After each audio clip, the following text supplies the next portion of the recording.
Ladies and gentlemen, big hairy news.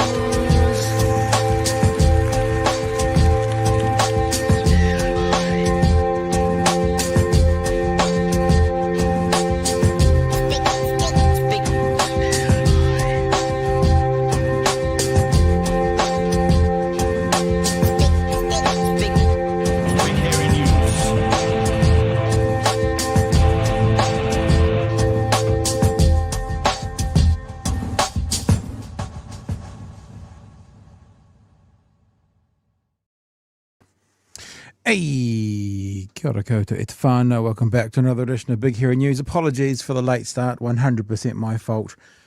Still working on sorting out the StreamYard system, and I didn't send Chewie the message. So I was going, wonder where Chewie is. And he was going, I wonder where Pat is. And then he got the link, and then what happened is he joined. Kia ora, sir. Oh, I love the setup for failure. Yeah. Hey man, I'm going live. Where are you? Where are you? He says. Yeah. Where is he indeed? Yeah, my fault. Hey, here's some big news for the day. Richie has got a new 50-inch TV and is going to be watching us on that tonight and not commenting. Just in case anyone's wondering where Richie is, Richie's just flexing the new screen. So well done, Richie. Here's a pro tip, Richie. Good to see you. Watch it on the big screen. You can chat on your phone. So yeah, there you go. Dual screen. You're a little bit echoey. Are you a long way away from your phone? Oh, your phone? Yeah, it was a little bit. Hey, Whānau, welcome to everyone. Good to see you all. I was also thinking it's kind of holiday mode, so we'll just turn up 5 minutes late and kind of just put in our flip-flops and do that. A lot to talk about tonight. There's a lot to talk about tonight. And I know a lot of you are going to be interested in Friday and Saturday night. To be really honest with you, not going to talk about that a heap. We videotaped Friday night, the session. And when I get a moment to edit it together, I will. But just as a little kind of teaser for you, here is the cafe that we did our event at. These are photos by Chewie. That's the cafe we were at doing the thing on Friday night. There's Gary up there, and I'm going to have to come out and go back in again because I've got so many tabs open. I don't know which one that I need to go to next. And then I thought we didn't take a lot of photos at the Christmas party, but Mrs. Chewie actually took one, which is kind of cool because it's the food coma at the end of the night when we were all sitting around afterwards. And that's this one, which I think is quite a nice food coma at the end of the night, watching things on TV. And there's Chewie and there's Ems and there's Mrs. Chewie's legs and there's me. Yeah, good time. Did you enjoy Soho over the weekend? I did. I did enjoy it. I had Magenta staying at my place, so I got to play tour guide a little bit. The weather this weekend was fucking cracker. So we went right around the harbour, from out to Aramoana, right back around to Tolroa Head. Beautiful drive. Nice. Now, the reason we don't have, we're not going to spend a lot of time on what we did over the weekend. It was a great time. There will be more coming. People are still sending me photos. And if you keep an eye probably on the Facebook page, I'm sure the young people are putting things on the Discord or whatever that is. But we'll put some stuff up. But there's just so much going on tonight. We can't really stuff around, including a story that hasn't been earmarked at all yet. Chewie, I've been having a conversation with Jordan Williams in the last couple of hours, which is interesting. Did you tell him I said hi? He offered me a job. You'll end up in a fursuit. Don't do it. Don't do it. You're a young man, Pat. I think he was probably being tongue-in-cheek, but we were talking about stuff. And that's what I'm worried about, where the tongue goes and whose cheek. I was I mentioned in part of the conversation Nicky Nobo's branding, and he offered me a job. I think he was being tongue-in-cheek, going, that's a good branding. No, I just had a conversation with Jordan Williams, and it's a difficult thing because unlike you, Chewie, there are some people who I acknowledge are completely the counter opposite of me, but I don't necessarily wish them harm. I don't feel that you might quite be in that same camp as me. I don't wish him any specific harm. I just think he's been incredibly damaging to our democracy. That's all. we have Tiny information. We have information, right? And let me be clear. Lots of people have this information. Lots of people. If you saw Matthew Hooton's column in the weekend, lots of people have this information. It's information that I've seen from multiple sources about what the taxpayer union is going to do this week. In fact, one of the sources I've got this information from is a little organization called the Taxpayers Union. This is their Twitter account today. We've had a lot of good publicity for our campaign launching very soon, and now it's our turn to say what it's all about. The campaign is about Nicola Willis becoming our best ever finance minister. No one wants her to succeed more than the Taxpayers Union to cut wasteful spending, balance the books, and keep out Labor, TPM, Green, high tax, high deficit spending disaster. Our pressure campaign is about her having the incentives from voters to become our best ever finance minister and get New Zealand off the disastrous fiscal track it has been on for so long. Watch this space. So there are a lot of people talking about the upcoming campaign from the Taxpayers Union, including the Taxpayers Union. We have a piece of audio, a little jingle that, and I'll say this again because if Jordan's watching, that I've seen in 3 different locations. I looked at my sources. I've seen this jingle in 3 different locations. Yet Jordan's got his knickers in a twist that he thinks I've got it from one specific person that he gave it to. But I've seen it in 3 different locations. Now, I have made the decision that I'm not going to play it tonight because it'll probably be out within a couple of days. It doesn't really add anything to the conversation. It is to do with this conversation around Nicola Willis. And I won't say it right now, but a little kind of hinting conversation that me and Chewie had last Tuesday night. If you want to go look it up for yourselves, a little kind of subtle conversation. A little treasure hunt. And this is the thing, I messaged this back to Jordan Williams. I basically said to them, what are you doing? The Taxpayers Union is showing so much excitement for this upcoming campaign, the anticipation that is going on around all the political sources. How do you think there is an anticipation? Because people know about it. Because people at the Taxpayers Union have been leaking stuff. In saying all of that, he's got his bee in a bonnet about one particular person. I don't want to drop this particular person in any more hot water. He's not in hot water, but any more than it is. So I'm not going to release the piece of audio, although we do have it. And Jordan told me it wasn't them. And then he lied to me because the person that he thinks is the person who was the leak, who isn't, but he thinks is the leak. He had a crack at him. And I mean, why would you have a crack at someone unless it was what was made? So Jordan phoned me and he said, this is not, sorry, I should be fair. I texted him and said, this is going around the internet. We're going to release it tonight. I don't know if it's from you guys or not. Allegedly it is. Do you have anything to say to that? And he called me straight back. Jordan Williams has never called me. So straight away, like, oh, okay, showing your cards. Call me straight away. That's a really interesting thing to call me straight away for this. Long story short, he bullshitted me on the phone. He offered me a job and he literally said, what do I have to do for you not to release this tonight? I was like, yeah, Wow. should we take a check from Atlas? No. So it is from him. But look, I'm being really honest. It's not actually really a big deal. And I don't want to cause headaches for a one particular person who actually isn't the person that I got this from. I don't know if this person has it or not, but there are other people who have it. So we're not going to release it. But I just wanted to make this really clear. The Taxpayers Union are talking about this release. The Taxpayers Union are showing excitement for the anticipation that's building. Everyone's talking about this upcoming. Why do you think they're talking about it? Because multiple people know what's going on. There's one other source that I will tell you about that they're talking about with the upcoming thing, and that's Jordan fucking Williams. He's talking about it. And so, yeah, I mean, look, it came about as a result of a piece from Matthew Hooton that says, look, understand from Taxpayer Union sources that there is a campaign launching this week. Did you hear that? I understand from Taxpayer Union sources. This is going around. We've never quite experienced as much anticipation for a campaign. Never as much anticipation because people know about it.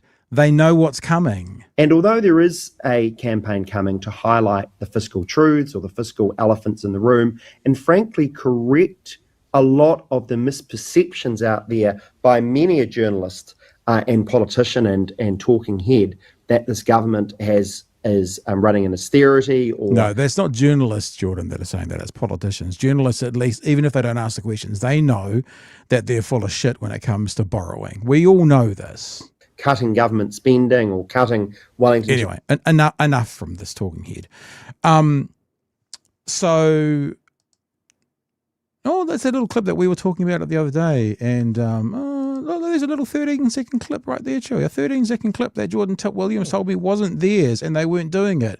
I have made a decision because there's one particular person who's kind of a bit...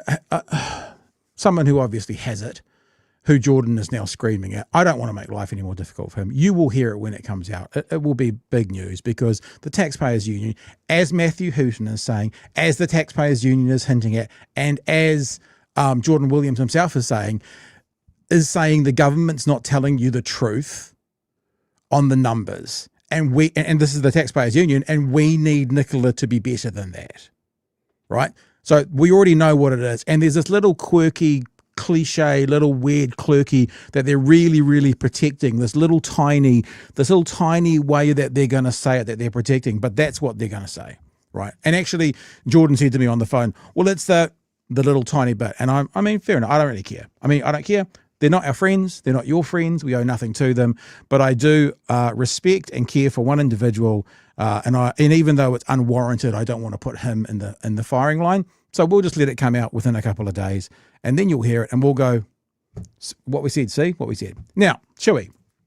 Actually, you haven't heard any of this, Chewie, because we just got on the thing. Do you want to speak to any of that? You want to share your thoughts on any of that before I play the next bit? First of all, Pat, I'm just going to say what an excellent, uninterrupted 10 minutes of like... Really? We've seen it, we know what... Yes, we've seen it, we know what it is. We're not going to do it. Jordan Williams, I don't care. All spectacular. Spectacular. Yeah, look, they're just trying to do a marketing thing, right? Just why would one more thing? Trail it out there. Why would Jordan Williams? Everybody, no, don't release it, please don't. Why do would our Jordan legwork for us? Why would Jordan Williams give the thing he doesn't want to be released to a person who sits firmly on the left, who works in left politics? Who knows what goes on in the mind of Jordan Williams, the world's first Muppet made of actual human skin brought to life? Like, nobody knows what goes on in his mind. Mind you, they've got litigious money. Just remember, they've got litigious money, so we'll be a little bit careful. A little bit careful. Look, I don't know what game they're playing, right? Because they've always sometimes picked a target on the right and gone, well, they're not being fiscally responsible or whatever. But I feel like the threat of releasing this and sort of running about stopping people talking about it is almost like to force pressure on National to get rid of Nicola Willis. Like, we're going to release this unless you do something. There is. And so what you're going to find is there's going to be the Taxpayers Union, probably people like Hooton. I reckon Auckland Business is in there on one side saying get rid of Willis, and then there's going to be Luxon and Willis, and maybe Auckland Business will be with Luxon and Willis, and Big Business will be with the Taxpayers Union, and it's an infighting, and actually it sort of mirrors what's happening in America at the moment a little bit with the right eating itself. But there's going to be two definite parts, and there has to be a loser, and the loser's not going to be Hooton or the Taxpayers Union. And you know why they're not going to be the losers? Because they're not elected. And on some level, they have infinite amounts of money behind them, and it doesn't matter if it takes them a year to get what they want. Who they can put pressure on is the elected people. That's who they can put pressure on. And obviously, Luxon can't say, we'll get rid of Nicola, because he has said in the last month, she's the best there'll ever be. So if they now get rid of her, then that just shows once again of his incompetence. I'll say one other thing, Chewie. the broken clock theory being right twice a day, that doesn't mean we align with people we disagree with, even though in this one instance what they're saying is correct. We can acknowledge what they're saying is correct. In fact, we can go one step further and go, see how obvious it is. Even our opposing views, even the people who are antithetical to our beliefs can see it. Even they can see it. That's as far as we need to go. Sorry, Chewie, I'm still talking, but I've got something else to play as well. No, phenomenal. God, I did have a point in there. I'm sorry. I was going to say. I'm sorry. Look. Merry Christmas, everyone. Sorry. I wonder if this is tied to one of the stupidest stories I've ever seen put out today. Have you seen this story with Christopher Luxon basically saying New Zealanders have too many too long holidays? Yeah. Like, what the fuck was that? We have 4 weeks, don't we? Everyone has 4 weeks holidays? Or is it 5 in that world? But it was, the article called it the Great New Zealand Shutdown. And I as a retail worker, I just want to go, what the fuck are you talking about? Yeah. Everybody in Hospo going, what the fuck are you talking about? Yeah. There's some level of it, and I said this last week where I was watching those guys talking about, people are getting sick and tired of seeing men with Rolexes on CNN telling them about how tight it is in the economy and how hard it is for people. It's a bit the same. We don't need to know from someone with tens of millions of dollars that they've got too many holidays for the worker. There's too many summer holidays, whilst that person could take as long. He could be on holiday for the rest of his life. Men with Rolexes, shut the fuck up about people with lower incomes who have problems. Unless you're going to sell that Rolex and help someone with it, shut the fuck up. Chewie. I do want to say there's one other thing I want to show you, and it's from lovely, not my Prime Minister. And this is just one more little echoing of the right breaking down. The right, it's the people eating, what is it? The Panthers eating faces party, when they finally get out to eat people's faces. So this is Duncan Garner. And if you're listening to the audio podcast, it's on TikTok from Not My Prime Minister, and it's overlaid with a graph of our debt. We'll come back to that when it talks about Nicola Wilson and the upcoming campaign. So let's have a listen to Duncan Garner talking about this government. And this is the rift that's happening in the right at the moment. National is spending more today than at any other time under the previous Labor Finance Minister and Government, Grant Robertson. They're spending more today than Labor spent at any other time in their history. National happily throws around public comments that it's getting rid of wasteful spending, that it's tightening its belt, when the truth is it's spending more than the last guys, by quite some shot. And savings they're making are being spent and reprioritised to other areas. So they're not savings, hell no. It's just money being saved in one area, but being spent in another area. If your missus says, honey, great news, I've saved us $2,000 today, and you say, how? And she says, well, I got the $3,000 fridge, not the $5,000 one. You're still spending $3,000. This is what's happening. They're saving money there, but they're spending it immediately the next day. Remember again, a broken watch being right twice a day doesn't mean you align with the broken watch. It means you say, even if the broken watch can see how bad it is, that really shows how bad it is. So our net debt has reached $182 billion. It's up $6.7 billion in just 1 year. We will borrow $13 billion this year. So it's $19 billion in 2 years. You can't tell me that National has transformed the economy and cut things and saved things. They have borrowed $19 billion in 2 years. We've got to pay that back. The surplus looks as far away as ever. Mm-hmm. You can't tell me that National is being tight with money when it borrows $19 billion to keep the lights on. What good is a surplus if everyone's on their knees struggling? Sure, it's cut back the annual new spend. Every year they put a new spend out there. Bill English didn't. He had zero budgets. But anyway, National's taken it from $2.4 billion of new money to $1.3. But it's still spending more than Ardern's government in their last year and the year before that. And they claim that Labor were big spenders. They're spending more. What does it make them? In National's first year in office, it spent $18 billion more than Labor had spent the previous year. Because it gave $14 billion of tax cuts and $3 billion in returns for landlords. Yep. And cuts for landlords.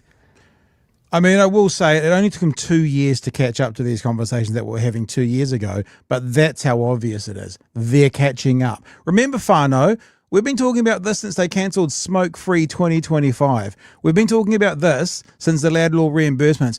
Taxpayers Union weren't, but it gets to a point where basically they and their funders are going, this government is going to damage us. We need to do something about this government. I don't believe they care about fiscal, austerity. I don't care. I think they care about what the people who are one above them need from a government, and this government is not providing it. So there'll be smoke and mirrors as to why they're doing it. But I believe it's for the people one step who are the funders of Taxpayers Union want them to do. It was Chris Rock, actually. Chris Rock does the stand-up routine where he talks about the difference between being rich and being wealthy.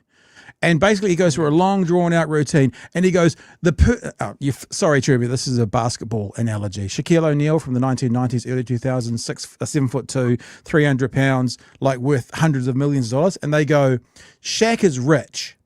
The person who signs Shaq's check, they're wealthy. So, okay, Taxpayers Union, they might be are rich within the money they've got there. The people who sign those checks, they're the wealthy ones who want the Taxpayers Union to do for them what they need. And if it means throwing Nicola under the bus, they will. If it means rolling Luxon, they'll push for that. If it means keeping Luxon in, they'll push for that. It's all about the people above the Taxpayers Union and what they want and what they need. They stuffed money into the pockets of people and they didn't spend it. And it then had to borrow another $12 billion last year to make ends meet. It's actually expected to blow out to $13 billion by the time the budget's read early next year. National has significantly increased debt, just as Labor did. Labor pushed up debt big time during COVID. They had an excuse, probably, COVID. Oh my God, that's the biggest thing. They had an excuse. Duncan Garner acknowledging this is not a parallel universe, which is why last week, I get so mad with this because we've been talking about this for 2 years. Last week we said that the current economy is 100% the responsibility of this government. COVID hit in the last lot. There was debt built in the last lot. They saved businesses. They kept people at home when they were sick. They saved 20,000 fucking lives. This lot have a worse economy because of landlords, tax breaks, and big fucking tobacco. Like, honestly, on your gravestone, Mr. Luxon, thanks to big tobacco, landlords, and tax breaks for the wealthiest. It's infuriating, and I kind of feel weird starting my first story of the week here. I don't know where the hell we're going to go from here, Chewie, because if I go any higher, I might blow. Hearing Duncan Garner, there's so much to unpack here. First of all, I'm going to say I'm stoked to hear this on a right-wing facing channel. Yeah, like, because there hasn't been enough critical analysis of this consistent lie that they're pumping out. Yep. That this government are fiscally responsible because the last government just threw away so much money. Don't ask me what they did it on. We're not giving context tonight. They just spend too much, right? Nobody has turned around and gone, well, it looks like you guys are spending more. Where's it going? Because it seems like consistently in every situation, every government entity is hard up. The health system's on its fucking knees. We can't do this, that, and the other thing because there isn't any money because the other guy spent it all. Yeah. You're spending more. Where did it go? Now, Duncan was almost fucking there. Yeah. All he had to do was ask that question, and then we would have been welcoming Comrade Duncan Garner into the fold when he realised that it was property owning classes that got that money. The donor classes that got that money. Not middle New Zealand, not the working class, not poor, not Māori. The property owning class. He was almost there, Pat. Infuriating. I am here for the fucking realization that this government in every aspect, every part of it, New Zealand First Act and National, have been nothing but economic vandals, bouncing around from one crisis to the other like a pinball machine, just going, oh, the other guy spent too much money. We're fiscally responsible. We're fiscally responsible. And this has been their consistent message, and it is only going to ramp up from now. You put up on our Facebook page the billboards that are going up. I notice Bree was talking about the parliamentary services funded attack ads that National is running. Now that seems fucking sketchy as. That is public money that National is spending, not only crowing about what they've achieved, but also taking the opportunity to take a swing at National. A swing at Labor at the same time. That seems really sketchy. Yeah, I someone said that about that billboard as well, because it says funded by parliamentary services. I phoned today because I don't understand what the rules are, right? Maybe someone out there does. And I spoke to Parliament, and Parliament said, I will put you through to Luxon's office. They didn't say Luxon, the Prime Minister's, and you can ask them about that. And I was like, of course they didn't pick up, so I don't know what that is, but because that is absolutely an advert. It's a pro-national advert in the 12 months leading up to an election. It's not a government advert. It's a pro-national advert. So I'd be interested if a brainier person or a person, with better knowledge would speak to that. I guess Bree might be the person to do it. She's incredibly skilled and good at getting those details out there. I'll say one other thing, Chewie, and I'll get your take on this because it's just kind of come to me now. It feels a little bit, and hopefully no one will be offended by the comparison. I don't mean to be offensive, but it feels a little bit like Gaza all over again, in that how long were we talking about genocide? How long were we using that word? How long were we going, wake up, look what's happening? And then after 2 years, Piers Morgan and all these other people finally came over and started using the G word, or they started finally saying, Israel, I'm not sure about that. It feels a bit the same. It's like we've been screaming this from the rooftops since actually before the last election. What we were screaming from the rooftops before the last election was a foreboding of a shadow of itself as to what actually happened after the election. But since then, we've been screaming it from the rooftops. And now fucking Taxpayers Union are jumping on the bandwagon. There was a chat that went past that said something like, Ghana didn't quite say puts his finger in the air and finds where the wind is, but Gaza, and I don't, again, no disrespect intended. I'm just acknowledging and viewing what happened. Gaza became an okay thing to support for everyone when it got too bad.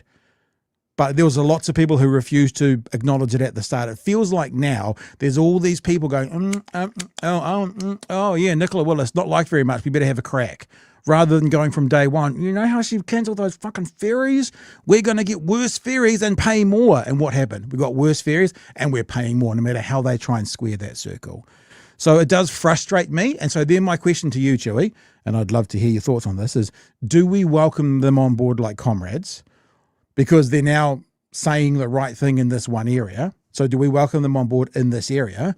Or do we acknowledge them as being grifters and lightweights and coming across because it's safe now to do it? It's safe to do it. They won't face any repercussions going, Nicola Willis is awful now, but 2 years ago they would have. Or do we just continue to go, you fuckers, it's not enough. Sorry, the crimes against humanity that you supported, I am exaggerating for effect, at the start, you have to do far more than just acknowledge it to be brought onto this boat. Yeah, more. Okay. Do more. Always more. Like, the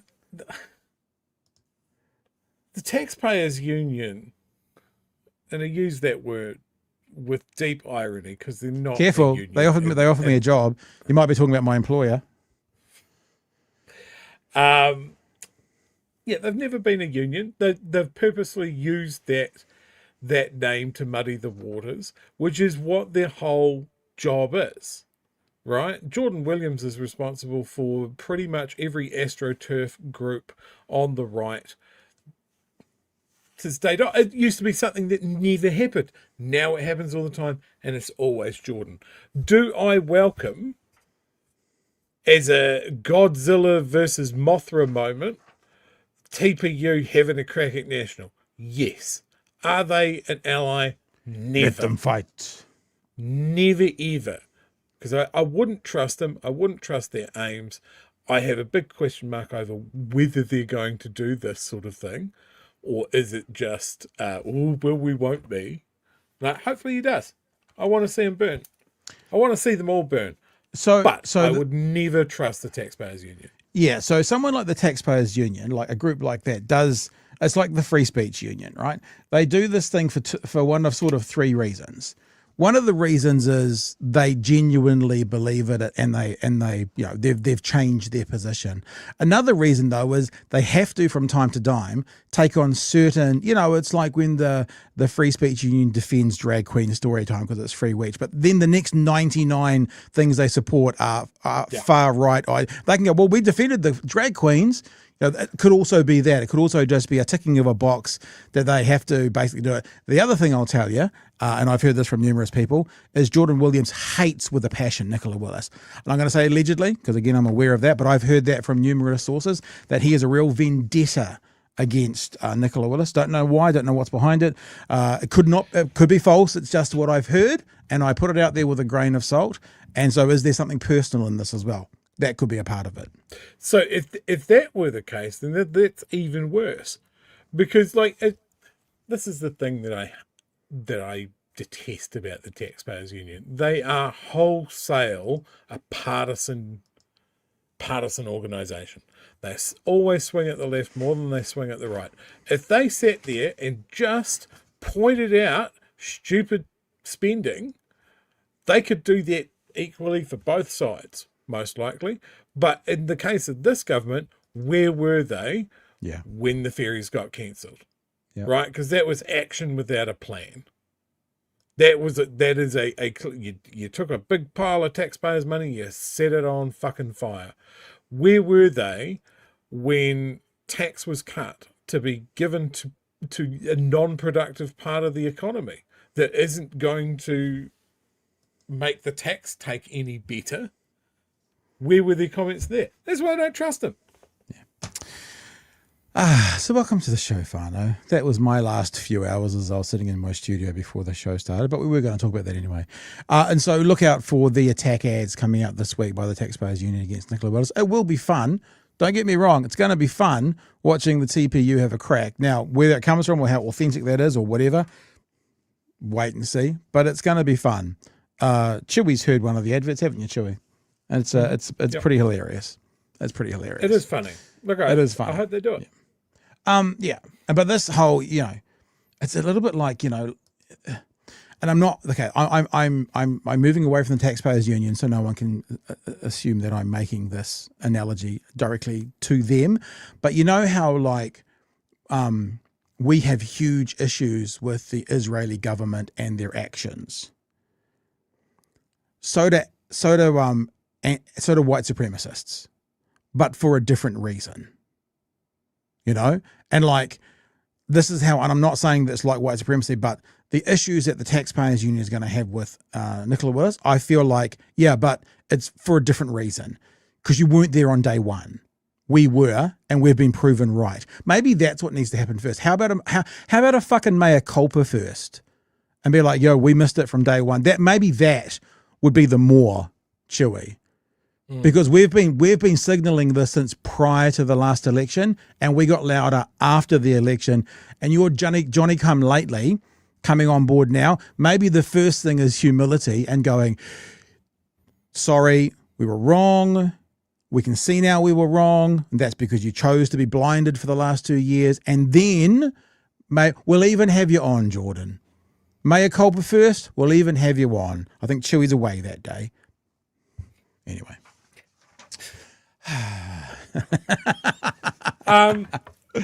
What was that amazing? Have we got any Atlas super chats? Come on, Atlas. There should be a $1 million super chat in there now. I come back to the comment that came out of the chat about 2-3 weeks ago, that this is the curse of being on the left and terminally politically poisoned as we are, is that our curse is that we're right, but way too early. Yes. Like way too early. Yes. Yes. All right. We've got to start a show at some stage because we've got proper stories to talk about as well. Gold says 376 days. I did laugh when Jordan Litter, and I don't give a fuck. You're not my ally. You're not my friend.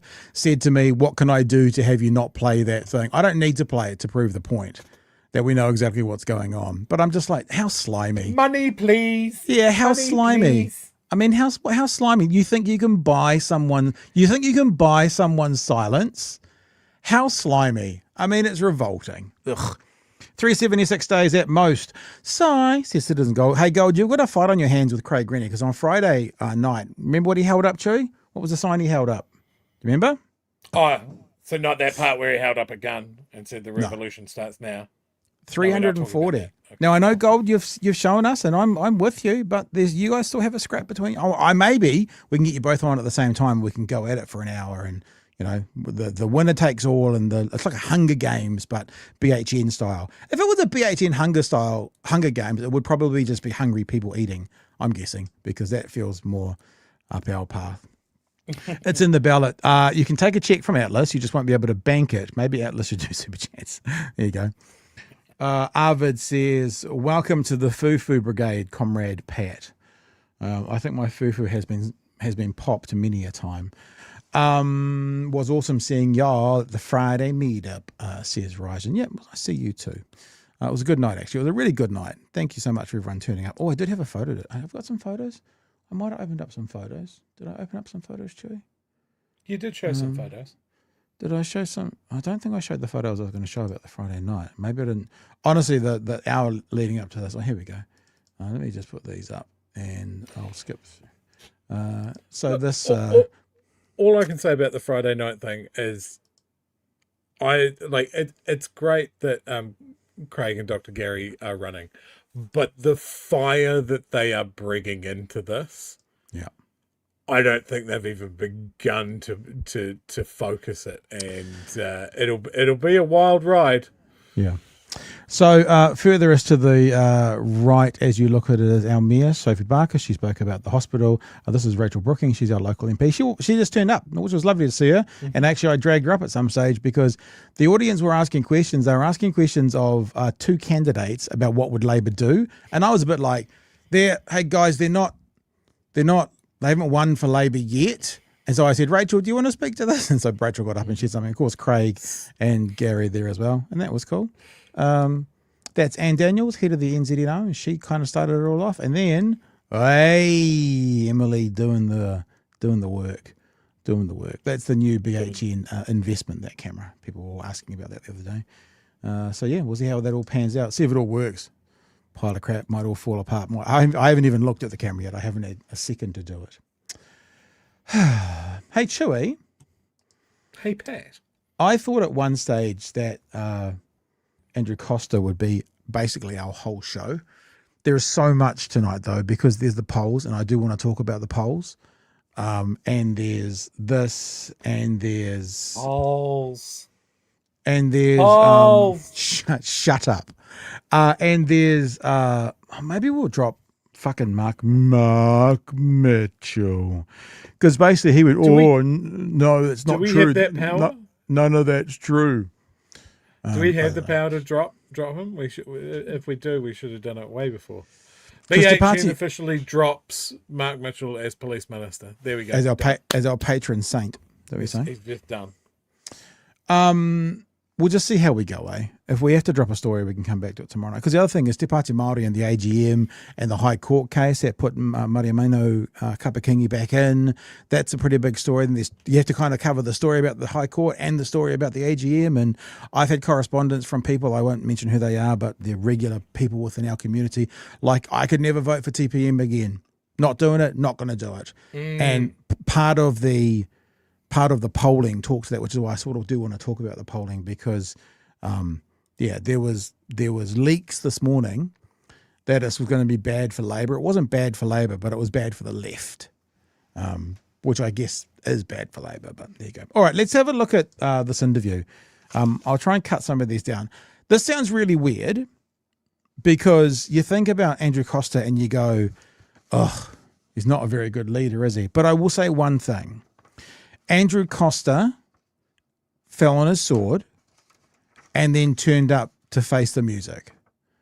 So on top of whatever he did, I just wanted to play you 27 seconds, and I'm hoping that the Prime Minister hears this, because even if you personally don't agree with this about Andrew Costa, this is what a leader should at least sound like when there's a massive balls up in his balls up worse than that, the worst case scenario in his department or what he's responsible for. You have said that you accept full responsibility for the shortcomings identified in the IPCA report. What did you do wrong? Look, this happened on my watch, and I have to take responsibility for anything that occurred under my leadership, whether I was aware of it or not. And I want to emphasise again how sorry I am for the young woman at the centre of this who didn't receive from police the response she should have. That's leader. I don't actually want to put praise on him. That might just be all mealy mouthed defensive from him, but the words he's saying is what leaders should do. I am ultimately responsible, even if I knew nothing about it, because it happened on my watch. And again, we'll go back to since day one of this government. Mr. Luxon, you opened the door for some of these things that ACT and New Zealand First put through. They put them through as government legislation. You are responsible for them.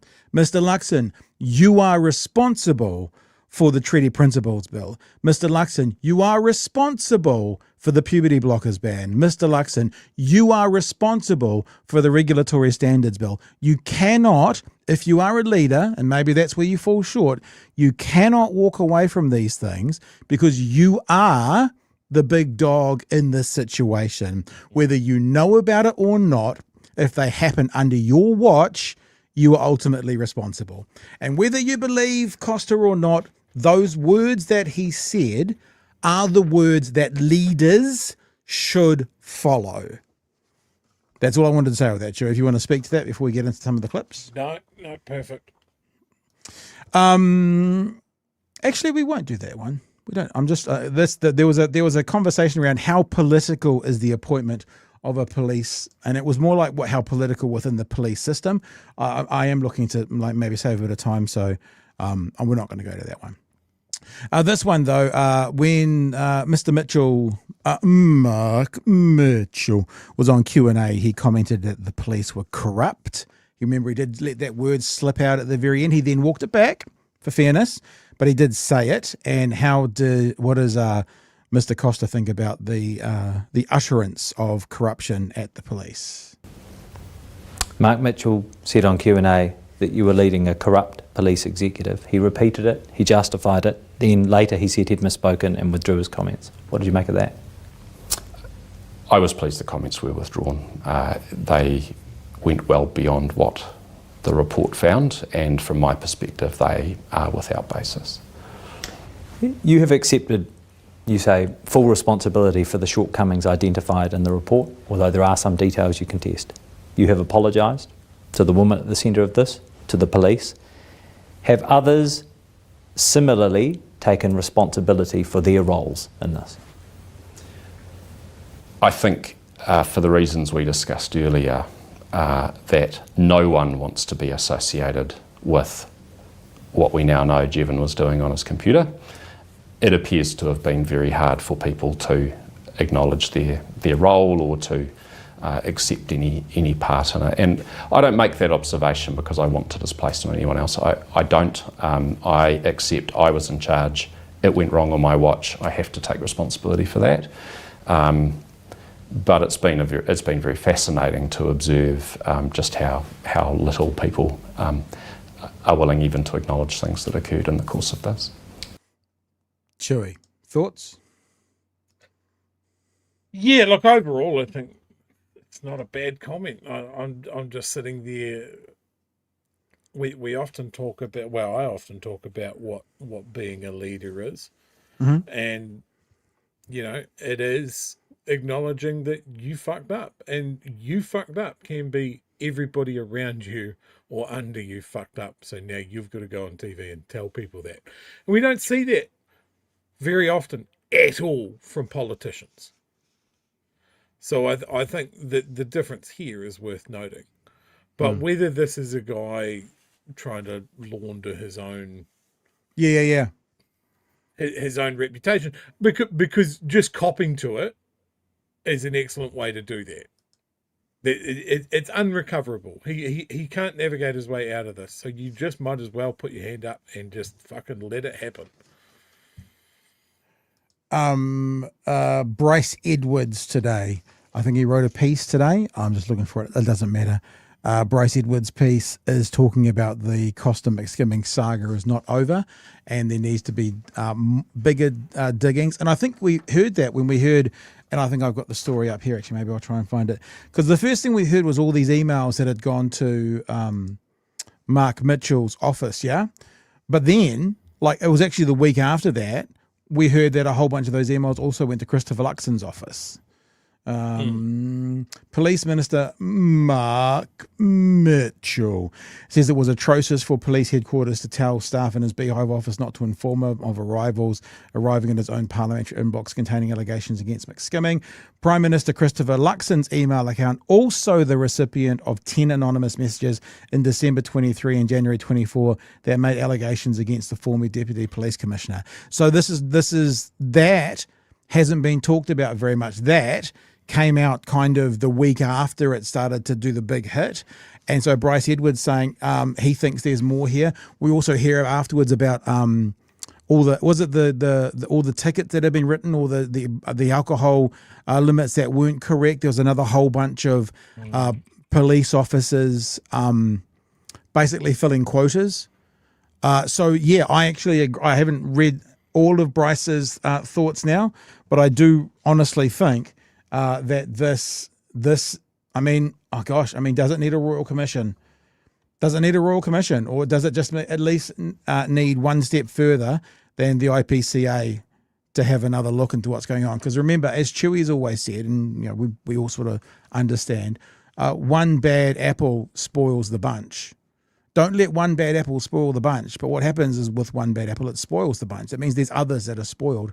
And I still think, man, we had these conversations going on. I'm not making any accusations now. Around, sorry, her name just jumps out of my head. Louise, case against the police in the first 10 years of the century, with a rape allegation or conviction, that sort of thing. Sorry, the name's just jumped out of my head. The name escapes me as well. But the people who were in the police force then, that was 20 years ago. And I'm Louise Nicholas. Thank you, Bill. And I'm not making any accusations at any of the leadership now, but if you look at a 20-year span, the people who were the culture of the police then are now at the level of the leadership. Now, I'm not making any accusations at those people. None whatsoever. Let me make that very clear. My lawyer is not on retainer. But what I'm saying is the culture of the 25-year-olds in the police, those people are now in their 40s and 50s. And the 40s and 50s-year-olds are the people who are running the police. Not casting any aspersions, not saying any one particular person is there, but how did they eliminate that culture? How did they eliminate that culture that was amongst the 20-year-olds back then to go away 20 years later with people who are still in the place? One bad apple? Or around Louise Nicholas, there was lots of bad apples. Are some of those people still in senior? I'm not talking about any senior police officer in particular, but are some of those people still in leadership positions? Have they changed their culture? Just saying, I agree with Bryce Edwards that maybe this needs to be a bit deeper. Right. This was, I've cut off the beginning of this a little bit, but this is the question around, did any cabinet ministers know more than what they're admitting to? He starts to talk about the timeline, and then he gets to some more specifics about who knew what when. Yes, I briefed the then Minister of Police on what I knew. Chris Hipkins? It was.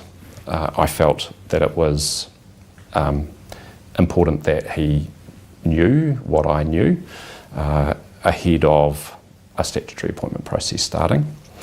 Again, I don't, what did I say to him? I said, Jevon had told me he'd had an affair, that the affair was with a much younger woman, that the relationship had soured badly, and that now she was emailing all sorts of people with allegations about him. Although 2022, I know, is before the greatest volume of emails. Before it went publicly, so this was really based on what I knew from what Jevon had told me in terms of emails going to his wife, to his church, Right, so- to...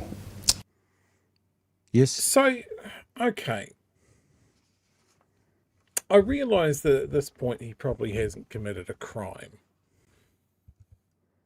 But surely, someone high up in the leadership of the police, there's an expectation, a high expectation of personal integrity. It's a really interesting question. It's a really interesting question is how much do we hold these people accountable for not just these people, but people in positions of authority. I mean, like Don Brash is a perfect example. His multiple I was affairs. just going to say that. Yep. Just going to say that. Your question is Don Brash. And do you know the only person in New Zealand media who's ever asked him about that? Me. It's that man there. Yeah, because, I mean, this is the thing. A role that requires a super high level of integrity, and this is a point that I have about being a leader, is that you're an example. It's not always fair, but you are an example for everybody that is under you in that organisation. Right, and I think the idea that a senior police officer had an affair with a much younger person, you're willing to lie to your wife and your partner to get a little bit of strange on the side, and then the really gross power dynamic that came with the age and the power and the job. Like, I'm sorry, that's it. You're gone. Yeah, there has to be a way to manage someone out at that point. Just for clarity, like for fairness and clarity, I don't know if it's at this point yet because I'm not playing all of it, but there was certainly a time where Andrew Costa didn't know that the person was working for the police and wasn't. He was just informed about the affair. Now, I don't know whether this is pre or post that, not defending any of that, but just to be accurate, this comes out in this conversation at some stage. I cannot testify to whether that's before or after the piece we're watching. I don't know, but that was there as well. And look, for people who don't know what Chewie just said, I spoke to Don Brash in an interview in whatever it was, 2007, 2011 podcast I did with Jeremy Elwood, and I said to him, how can we, the public, trust you if at least multiple times the people who you have been married to, the people who should trust you most of all, you've cheated on them and they can't trust you? How do we trust you? And Don Brash said, it's a very fair question. And I'm not about getting in someone's private business or someone's bedroom. I am about going, who you are behind closed doors is really who you are. And it's important, I think, for the public who are going to employ these people to know who they really are. So there has to be a middle ground between, who are you really and who are you pretending to be in public. Luxon pretends to be a CEO and a businessman. He's a terrible businessman. We know he's a terrible businessman because he negotiates from weakness. We know he's a terrible businessman because when you talk about negotiation, he literally sees both parties have to lose something. He doesn't go, both parties have to win something. He literally says both people have to give something up. He goes to the opposite side of it. And we know he's a terrible businessman because we found out from David Seymour that he didn't really care about the Treaty Principles Bill being a bottom line. But Luxon gave it to him anyway. He, in public, tries to present himself as a CEO businessman. In private, he's not. I think we can see that. There's other things in private. Think about Jevon McSkimming. If anyone knew what his real life was like, do you think he would have gone anywhere in the police? Of course not. So finding that balance between people deserve privacy, we don't want to see paparazzi on your doorstep, but an authentic human being, we need to be able to trust and believe these people. We need to be able to know who you are behind closed doors without having to look behind closed doors because that's your personal business. And look, there's a really important aspect to this when we're talking about specifically the police or politicians or that sort of thing. If you're trying to hide something, some aspect in your life, it makes you a huge target for blackmail and corruption. There's a reason why this stuff is usually rooted out. So people can't compromise you into doing something that you shouldn't. We've seen that in the lower levels of police, recently with I think it was Christchurch police officer in a relationship with a gang member. You know, that's pick one. You can have the gang member, you can have the affair, whatever. You can't also be a cop. Yeah. Like pick Yeah. one. It's like being in government, like you've always said, Chewie. No investments, no business. I not my position on that would, like, and the example I think was Judith Collins, or was it Taliana Turia? I can't remember. Anyway, someone whose husband was getting a whole bunch of contracts from within government. I'm like, if you share a bed, Nanaia Mahuta, thank you. If you share a bed with someone, if you share a bank account with someone, then that person can't get contracts from a government that you're a minister in. You just can't do it. You can either pick to do big businessy stuff, or you can pick to do political stuff. You can't have the people who sleep on the left of the bed make all the rules around politics, and the person who sleeps on the right of the bed does all the business and applies to government with the same surname. So I think that's one of the things I would bring in, Chewie. Not quite the same as yours, burn down the house, but, you know, there'd be some other things that we could bring in there. Right, let's get to the end of this clip. How far through it? I don't even know what we're watching anymore. My brain, mate. Oh, here we go. This is still about the cabinet ministers. Did they know? Did they know? And so he said yes, and he started talking about Chippy. You know, obviously lots to him. So this was based on his account. And look, to be fair, all of the people I briefed, I gave them my judgment that I believed, had no reason to disbelieve the account that Jevon had given me, and that I'd seen nothing that would lead me to believe what he was telling me was untrue. So I gave that judgment, but I did brief the minister as we travelled in the South Island in 2022. I then... Yep, that's all I was going to play. And he asks, where did you give him the briefing? And he said, in the back of the car. And then Jack Tame says, can you prove this? And he said, no. So that's his word versus someone else's word. He goes on to talking, or it's his word, because to make it clear, Chippy says that conversation was never had. He said, she said, he said, he said. That's what they're saying. Goes on to talk about Mark Mitchell. What was Mark Mitchell's knowledge? Similarly, Mark Mitchell has said that this is all completely wrong. This is what Andrew Costa said of Mark Mitchell's knowledge. Mark Mitchell told us on Q&A that he only heard about the Jevon McSkimming misconduct allegations on November 6th of last year. Is that correct? No, that is not correct. There is no way that I was only just telling him about all of this in my last couple of weeks in the job. That was my last week in the job. We had discussed this informally at some stage through the course of 2024. I can't tell you exactly when that occurred. Again, it was it was an informal conversation in the same terms as I had briefed the previous minister or the Prime Minister. Costa goes on to talk in this conversation around now when Jack says to him, hopefully I'm not just preempting what's going to be said, I think it's at a different time, as to what have you learnt. And one of the things he says is, I wouldn't do things in casual conversation anymore. So, because that's obviously the defence of both Mark Mitchell and Chippy, both saying, well, it never happened. We don't do casual conversations with this kind of situation. And so that's I think you can lay that at the feet of Costa. Even if he did it in a casual conversation, that was not the correct way to do it, which he acknowledges at some stage in this interview. At the point this was all coming to a head through the appointment process, he was well familiar with the basic terms of what Jevon had said, so that what was new was the fact that there's a criminal investigation being kicked off, those details. So why would Chris Hipkins deny knowing anything? And why would Mark Mitchell say he only found out on November 6th, if indeed you'd briefed him much earlier? You would have to ask them. You must have a view. Well, all I can say is no one wants to be close to this. This is really nasty and toxic, and frankly, who would want to acknowledge being anywhere near it at any stage? Can you prove it, the Mark Mitchell stuff?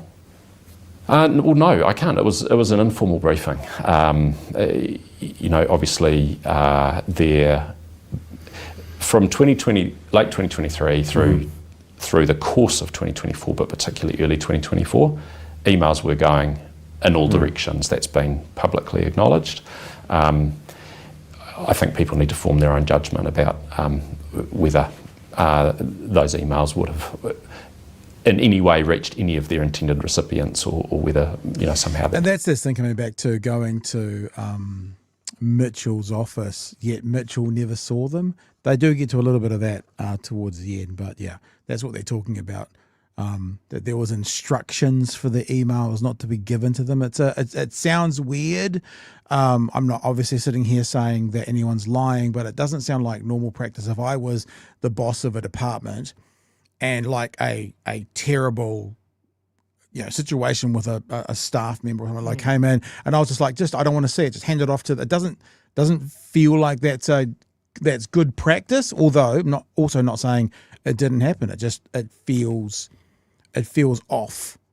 It feels off, especially it feels super off, because this is just a classic, like, look, they might have brought it up and they talked about it, but who are we to interfere with this dude's affair? It's like, well, yeah, he's a senior police officer. Like, absolutely, it is important and should have been acted on. But it was just like, oh yeah, they brought it up in conversation in the back of a car or whatever. No, none of these people thought that this was worthy of further action. Yeah. Now, you can blame the guy for doing what he did, 100%. But everybody that up to a point was just like, wow, it's not my business. Or maybe I'll bring it up, but we won't push too hard to get rid of an unethical and severely compromised person. Well, here's the thing that makes least sense for me in that process, right? Mark Mitchell was being interviewed a couple of weeks ago, and I'm paraphrasing, but they talked about the system, and he said the emails came into his office and then was sent on without anybody seeing them to the police head people. And rightfully so, the interviewer went, well, obviously the person who sent them on read them. Oh yeah, they read them a bit and then they sent them on.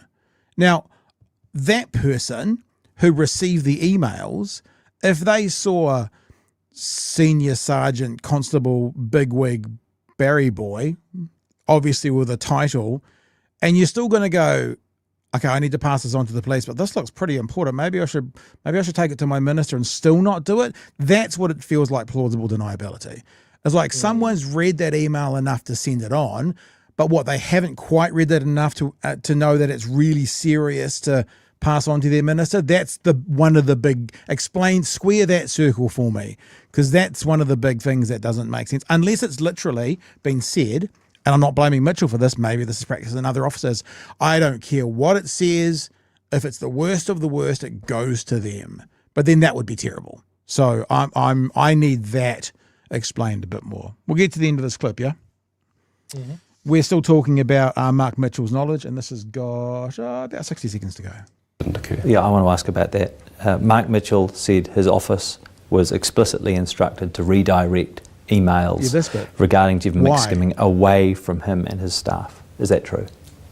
That sounds weird. Even the way Jack just said it, to send away from the minister. Like, not even just like forward them on, like just using those words to send them away, like get them away from me, to send them away, not just forward it on. I know that I'm being a little bit dramatic here, but even the use of that language was to be sent away from the minister. The minister didn't want to be anywhere near them. Even that just feels like I'm not making any accusations. I want some more explanation on that part of the series of events. The first I'd heard of that was when I heard that allegation made on the Tuesday after the Monday big stand-up by ministers. I had absolutely no knowledge of that whatsoever. I can't validate whether that was in fact a protocol that was in place, but what I can say is there's no way in the world that agency-employed staff in a minister's office are able to prevent the minister or the minister's staff from seeing email coming in on the minister's email address. The role of the agency staff is to have emails given to them by the minister's own staff to prepare responses for the minister through the agency. There's just no way that office police staff in the minister's office could somehow intercept and prevent those emails being. I believe they also went to his electorate office. That appears to be the case. I mean, so that means there has to be at least two people. The person receiving them at his minister's office, so sending them on, and probably, maybe I'm wrong, but I've been into some Dunedin electorate offices, maybe not volunteers, but certainly admin person, local person, works full-time, part-time, getting these emails and looking at them going, they don't matter. To me, Bryce Edwards talks about more investigation. I need to know more about that. So they'll go into his ministerial office and his electorate office, and in both places, they never made it from that person reading them enough to be sent back to the police. So they knew enough about them, and not either reading them enough or figuring out they were serious enough to then go, hey, Minister, you better be aware of these because it could blow up. There's something in there. I don't know what. I can't and won't make an accusation, but there's something that smells a bit rotten in the state of Denmark, if you ask me. Yeah, it stinks, and everybody wants it to go away. Yeah, because anybody that this touches is toxic. Yeah. All right, so let's play this last clip. It's only short, actually, before we go on to Mark Mitchell. This conversation around the stuff being sent on and forwarded on. Now, this has been explained like it was a handwritten instruction that was then put into the system, but it was put in retrospectively. So this idea about emails being sent away from the office and back to the police was only put into the system 2 weeks ago. Now, they're defending it by saying, it was a practice that was on a handwritten note, but it was only in the system 2 weeks ago. Some might say, looking like we better cover our bases here. I mean, I wouldn't say that, Chewie, but some might say that. Let's have a listen. Right. So you said there is a possibility, though, that some instruction existed to send those emails away from Mark Mitchell's office to yours. I've seen a file note that was prepared by police in the last 2-3 weeks, which says there was a conversation. Did you get that? Was prepared in the last 2 or 3 weeks. The file note was in the last 2 or 3 weeks. Prepared by police in the last 2-3 weeks, which says there was a conversation between the head of ministerial services, who's not in the minister's office, and the director of my office about emails that came through in late 23, early 24. And it was, there are these emails, what do I do with them? And it appears the file note says the direction was send them through to Deputy Commissioner Tanya Kura, who was overseeing the process that was running. But this was only, when was this introduced? In the last couple of weeks? Well, I only read the file note was only created in the last couple of weeks. So why would it be created now? Well, I don't know, but I imagine that there will have been. But it's a retrospective note. It's a retrospective note. So the note wasn't in the file when they were actually doing it. Now, I imagine there will have been some concern across more than one minister's office about where did all these emails go, and who saw them, and I assume that this paperwork was created in response to those conversations. And there you go. That's the end of Mr. Costa for today. Now, at the end of the whole thing, Jack Tame does a bit of a wrap-up, and he does say that the office responded by saying that file note was always there, but it was handwritten, I'm paraphrasing, and they only put it into an official capacity in the last couple of weeks. Take that as you will. That's what they say. My bullshit nerve's going off, but there's no evidence to prove either way. So that's the end of Costa. We're going to play something from Mark Mitchell because Mark Mitchell was on Breakfast this morning responding to this.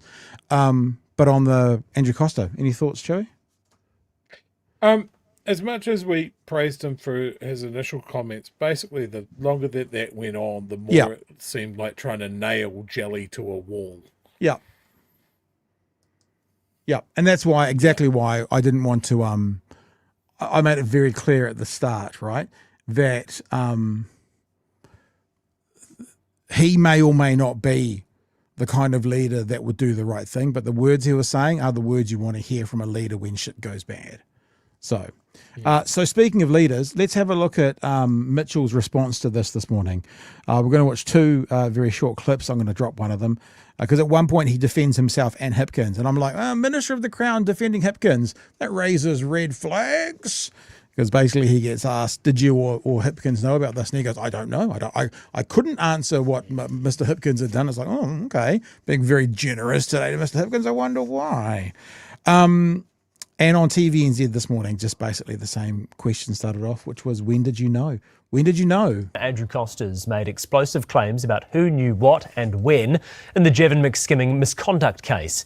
In an exclusive interview with Q&A, Costa said both former Prime Minister Chris Hipkins and... It was exclusive too, because I don't know if you saw this, True, but 3 News used Q&A footage last night about it, and 3 News never uses stuff from 1, and 1 never uses stuff from 3. But last night on 3 News, they were using Q&A, so you know it's a big story in the media world. And current Police Minister Mark Mitchell were told about aspects of the case well before it was made public. Claims both politicians strongly reject.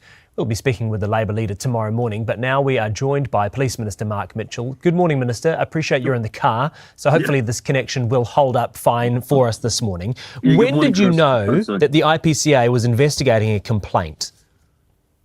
Well, the first I knew about the situation between McSkimming and Miss C was on the 6th of November when the IPCA informed the PSC that as a result of some information that had come to them in October during the probity checks into the appointment of a temporary commissioner, that had progressed to an investigation, and the PSC informed or instructed the commissioner to come and brief me on the 6th. That is the first that I'd heard anything about McSkimming and Miss C. It's the first time that I was even aware that Miss C existed.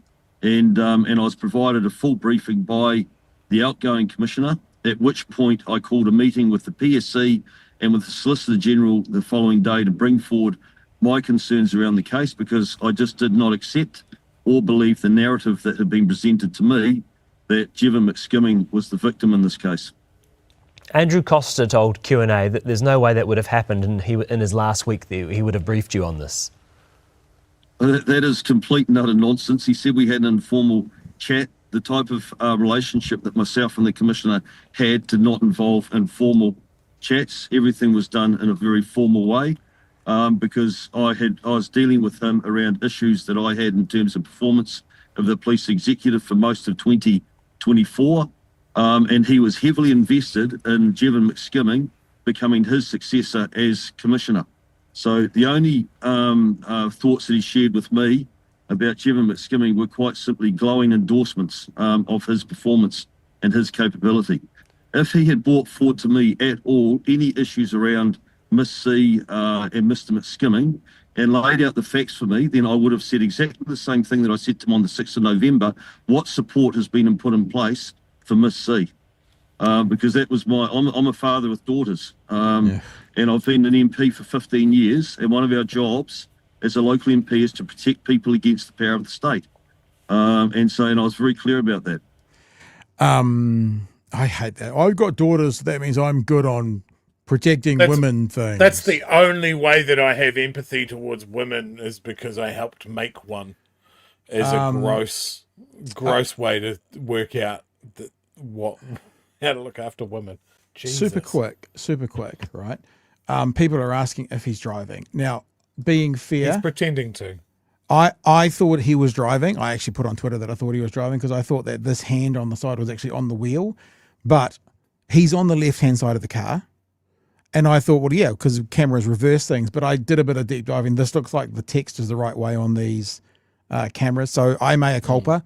I think I got that wrong. I think he's the passenger, and I think he's holding his phone, and that's probably his big fat thumb.